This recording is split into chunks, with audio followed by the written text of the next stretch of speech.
I want to welcome everybody and introduce the speaker sessions that we're doing. And this is a collaboration between Colorado, Arizona, and also Ohio, and from our public relations H&I.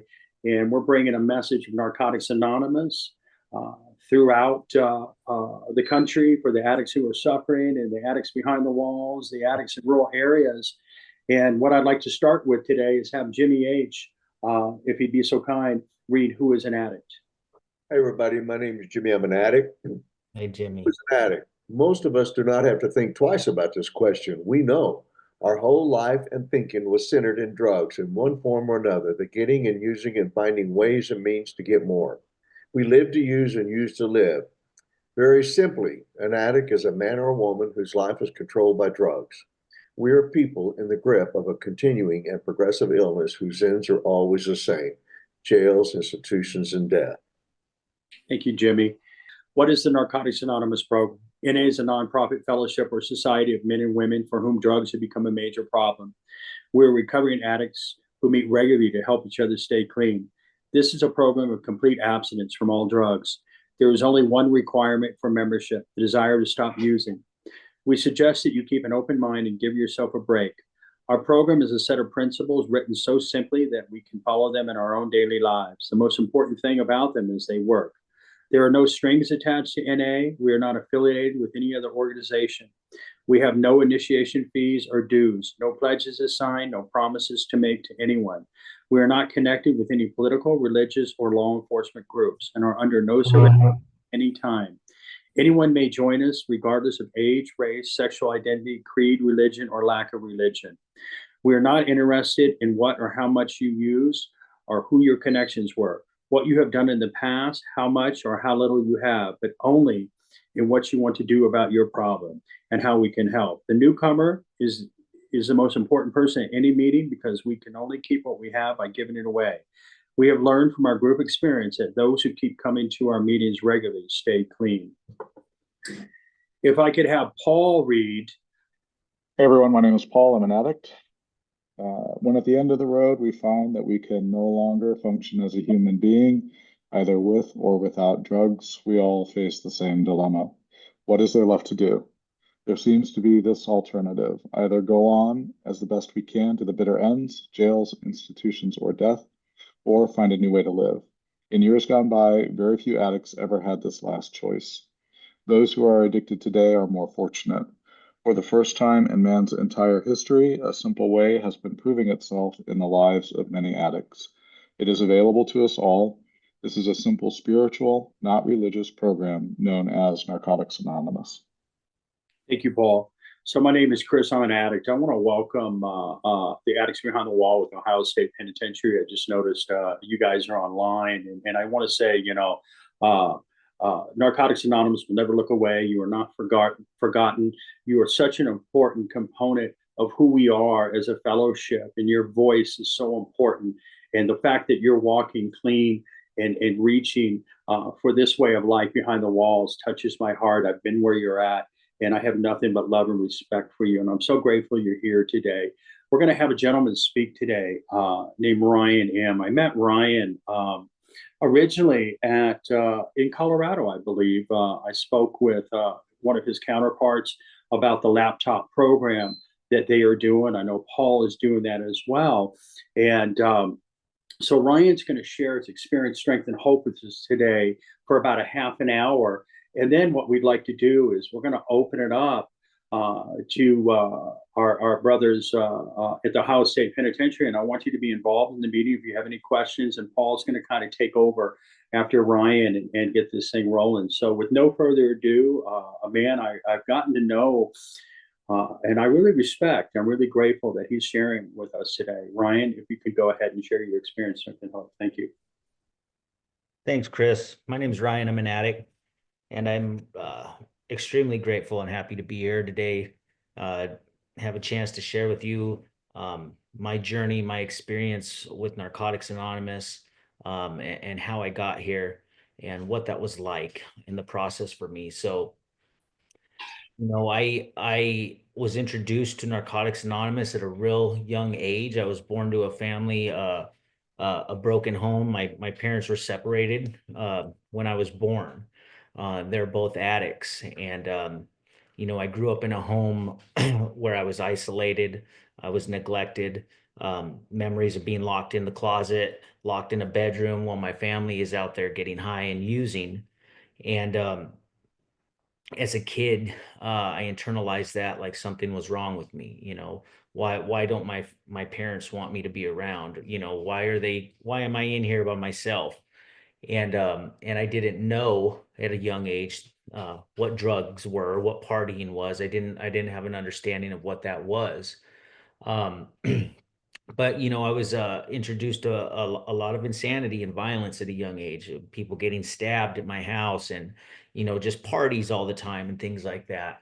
And as a child, I didn't feel safe. I think that I didn't have that basic you know security that a child seeks from his parents.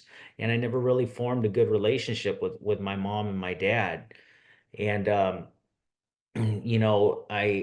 remember just wanting to feel accepted and wanting to fit in, wanting someone to like me, or wanting to hang out with me. And as I got older, my mom would drop me off at my grandparents' house, and she would go to work midnight to morning, like third shift, and I would spend a lot of time with my grandparents. And when I was there, I got a lot of the love and the stability, the structure that I needed as a kid. And I just wanted to stay with them. I just wanted to be with my grandparents where I felt good, and safe. And and I loved my grandparents. They really, I they weren't my parents, but they felt like my parents. So it was in 1989 that my mom got arrested. And and well, I was 7 years old then, and she got arrested, and the courts had her start going to Narcotics Anonymous meetings. And so I would hear, at a young age, I got introduced to NA, not knowing that one day the impact it would have in my life. You know what I mean? And maybe my higher power was using my mom to, help me one day, and as a kid, I would go to meetings with her, and I'd hear the readings that we just went over, who is an addict? Why are we here? What is the NA program? How it works? We do recover. I'd hear those readings. And I didn't know it, but I was paying attention subconsciously, I guess. I was paying attention, and eventually those readings would play a big role in me getting clean. Um, Fast forward a little bit, I got sent to live with my grandparents when my mom got clean eventually, and I was a spoiled kid. Um, and then after my mom had a few years clean, she wanted me to move back with her, and I was terrified. I never. I felt like I was being ripped away from my parents, actually, and so I moved back to Phoenix with my mom, and I was in about fifth, sixth grade at that time, and just that awkwardness of being a kid. I didn't have any brothers or sisters. I'd go to school and wanted to fit in, and it was in seventh grade um, that I joined a gang, and that's when things kind of started changing for me. It's when the using, the introduction to drugs started happening. I remember the my first experience with getting high was like my friends would be at my house before school, and we'd have like washcloths, and we'd put them over Glade aerosol cans, and we would huff the aerosol, or we would like huff paint out of cans, and we would try to get our hands on alcohol, or pay homeless people to get us alcohol and cigarettes and stuff like that. And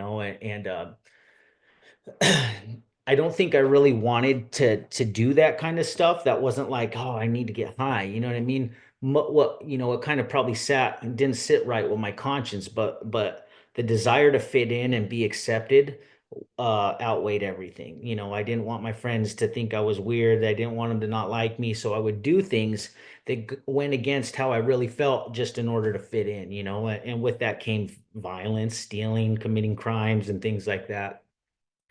And eventually, around eighth grade, going into ninth grade, I got into some serious trouble with gangs.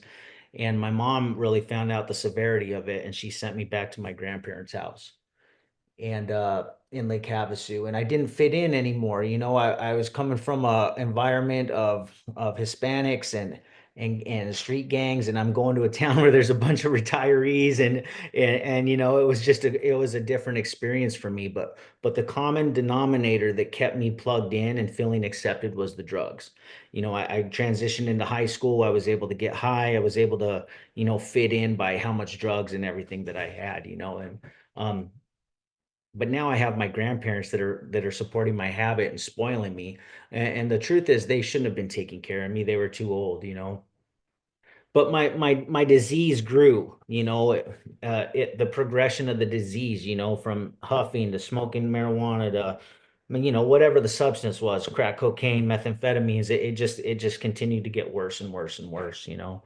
And unfortunately, you know, in that using time of my high school adolescent years, um, I really put my grandparents through a lot of pain in their retirement years. You know, the lying, the stealing, um, the insanity, and taking from them, because my addiction reached a point at a young age where it was the driving factor and everything. I mean, I dropped out of school in 10th grade so I could get high.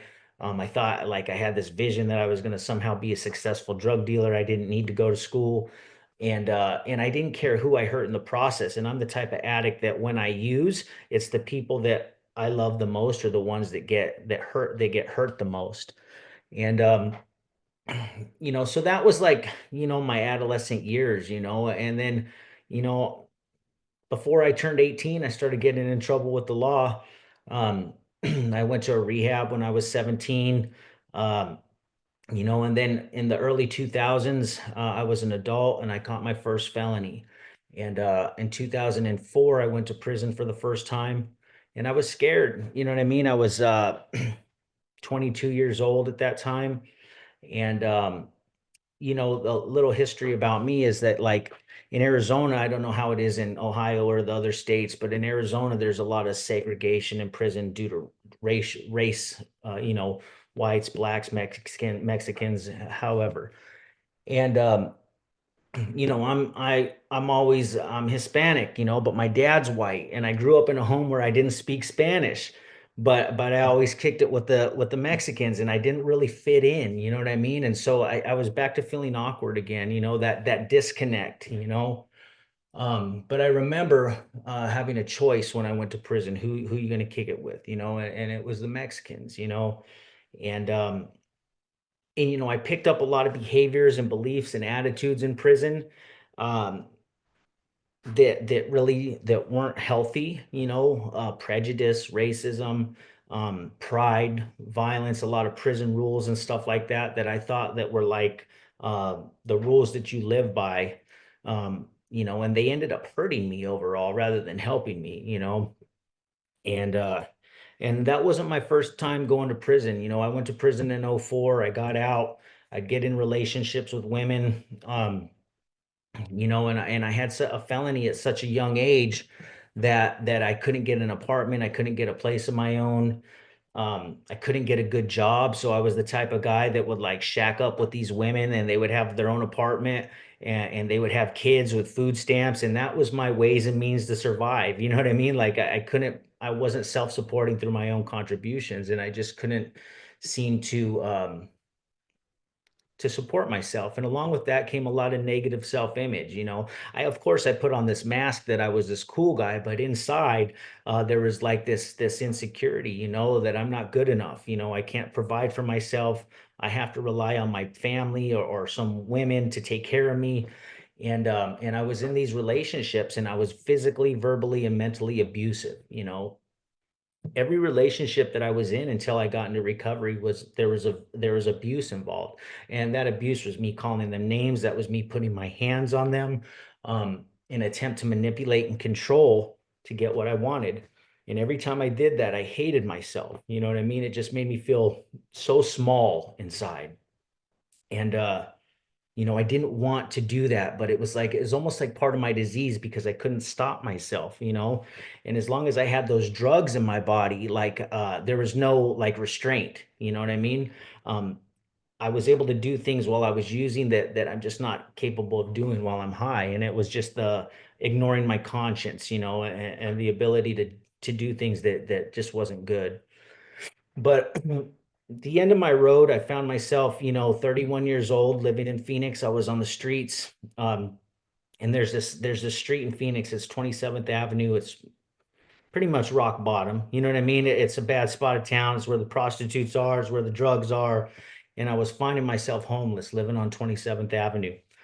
And I was stealing from the gas station to eat. I was with this woman who was sleeping around in a stripper, and I was like, I was just trying to get enough money together so I could get on a bus and catch her cheating on me. You know what I mean? But every time that I would get enough money together to get on a bus, it would go right into the pipe. You know what I mean? And I was stuck. I was sleeping in stairwells, and it was rock bottom. I was 31 years old, and I remember telling myself that I would quit getting high when she came back to me or when I went to prison. And sure enough, I went to prison before she came back to me, and I got caught doing a burglary and red-handed in the house. You know what I mean? You know, I knew that my best chances of getting the least amount of time was to me to sign a plea bargain and to hopefully they wouldn't allege my priors.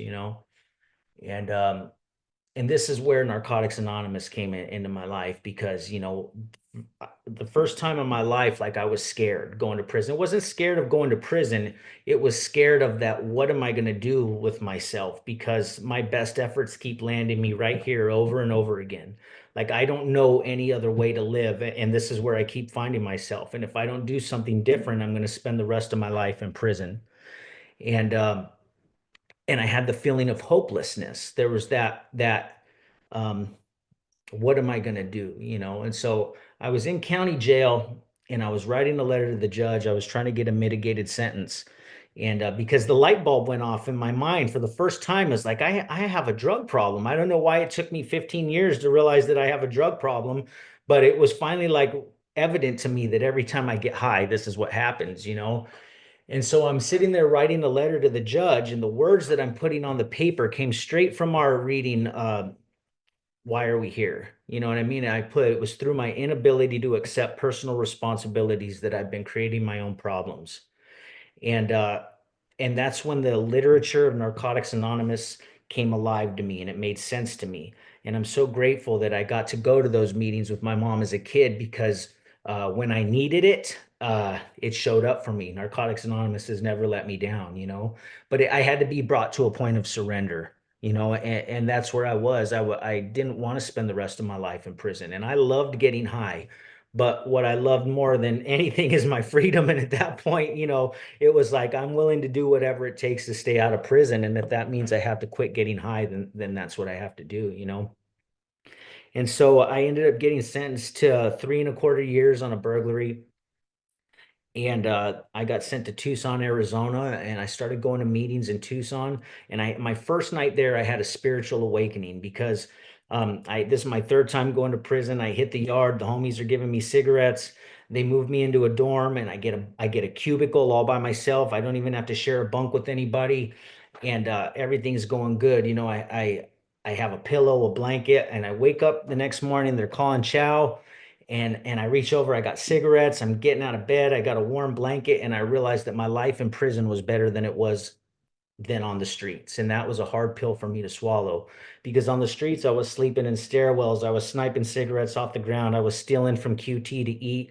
And I just had that spiritual awakening, that aha moment it was very eye-opening for me to acknowledge that my life in prison was better than it was on the streets.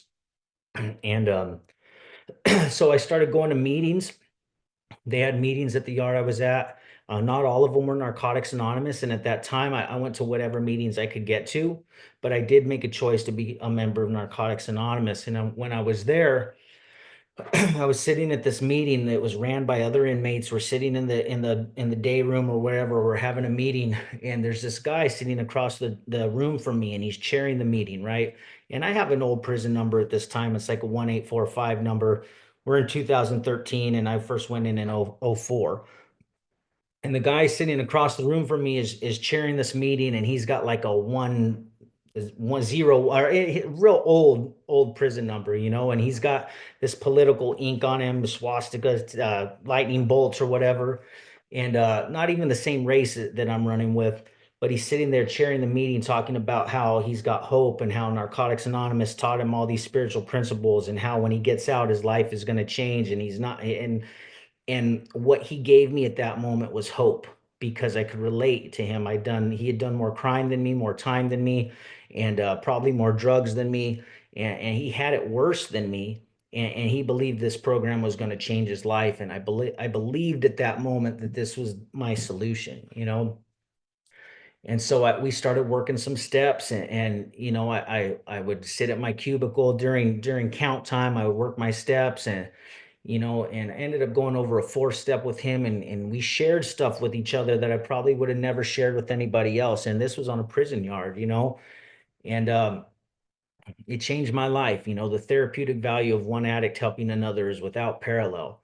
And and I'm just grateful for that man. And the cool thing today is he ended up relapsing and going back to prison and now he's out and now I sponsor him. You know what I mean? It's like it's come like full circle, you know, and actually later on today I'm meeting up with him and we're gonna go over his first step. And the program in Narcotics Anonymous is a beautiful thing. You know, we have a good close relationship, and I could probably share with this guy stuff like, you know, that I wouldn't share with anybody else. There's that trust, you know, and you know, I did get involved with sponsorship behind the walls before I got out of prison. That was like, you know, because this guy ended up getting moved to a different yard and I needed to stay plugged in working steps. And while I was in prison, I may not have had access to all the meetings and everything that the program offers us while like on the outside. But one thing that I had in prison was time on my hands and I could sit there and work steps. And that's where the real magic of the program happened is through working the steps. I mean, there's the fellowship, there's going to meetings, there's going to coffee after the meetings, but the real internal change is a result of working the steps, putting pen to paper and doing that dive inside to find out what makes you tick and revealing the patterns of behavior and why that stuff happens. And I remember my sponsor asking me 3 things that I wanted to get out of recovery. And at that time, I just wanted to be able to stay out of prison. I wanted to be able to have a healthy relationship, and I wanted to be able to keep a roof over my head and provide for myself. And if I knew that one day I would have all that and so much more, you know, I really sold myself short about my vision about what recovery could offer me. Um, so I ended up getting released at the end of 2015.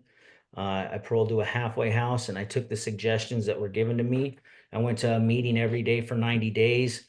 I continue to work steps. You know, I got a home group. I started to be of service. You know, 5 things, meetings, step work, sponsorship, home group, being of service. Those things will really help. You know, if you're doing those 5 things, you're giving yourself the best chance of success to be to stay out of prison and to you know not use drugs. So you know my journey has been one of service. I've always stayed plugged in with service, doing H&I. You know, I've had my rights restored, well, my civil rights restored, some of my felonies set aside. Today I take meetings into the prisons here in Arizona and I give back to the fellowship that gave me life, you know, and that's the purpose that, you know, I would say my purpose in life is in align with our fifth tradition to carry the message to the addict who still suffers.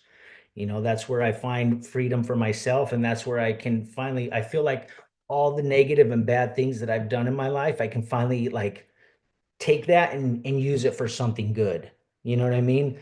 It means that all that negative and bad stuff, the people that I hurt and everything, it wasn't for nothing. You know what I mean? I can use that as part of my story to share with you guys and to maybe give you hope if you're feeling hopelessness, that there is something better, you know, because there really is. Like, and we may be able to reach people that, you know, other people may not be able to reach just by being able to share, look, my name's Ryan, my prison number is 184509. And this is what my journey was like. You know, someone might hear that and be like, oh, well, if he can do it, so can I.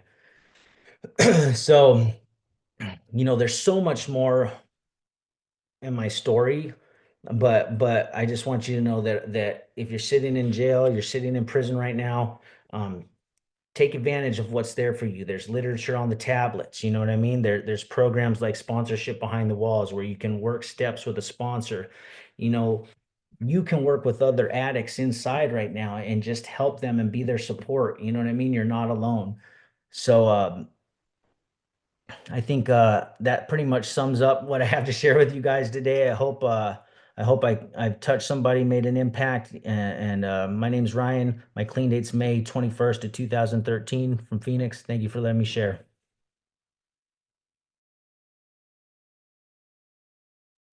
My name is Chris. I'm an addict. What a beautiful, powerful message. Thank you so much. Really, really appreciate it, Ryan. I'm really grateful you were able to share your experience, strength, and hope with us. Paul, why don't you go ahead and kind of take us to our next stage? Sure. Hey, everyone. My name's Paul. I'm an addict. And Ryan, I'm just so excited to hear your share today. Thanks so much for sharing the hope. For our brothers at OSP, we're just going to wrap up a little bit with a bit of a closing, and then we can turn the recording off if that would help, so that y'all can turn your camera on. And if you have any questions or comments, the recording will be turned off, so you don't have to worry about being recorded. But as Ryan mentioned, and as many of you probably already know, there are a lot of materials available on the tablets there at OSP. They include informational pamphlets like Am I an Addict and Another Look, and booklets like Behind the Walls and the magazine Reaching Out, which is chock full of experience, from people who have been incarcerated and are working the program. There's even an audio book of the basic text, and all of these resources are available in English as well as Spanish. And then there are a number of speaker recordings that are in English. And to find that content, check your tablet for apps called Edovo or CipherWorks. And while NA is not affiliated with these apps, they do help us to carry the message. And starting early this year, 2025, you should be able to simply search Narcotics Anonymous within these apps to access all these materials. And as Ryan alluded to, use these NA resources every day and don't keep them to yourself. Tell your friends about them. Share this life-saving, life-changing message of Narcotics Anonymous recovery and support each other in your journeys. Read the materials together, help each other if needed, listen to the speaker recordings as a group when you can. And remember that NA also stands for Never Alone, Never Again. This is a we program, and together we can do what would be impossible alone. Really grateful to be here today. I'm Paul. I'm an addict.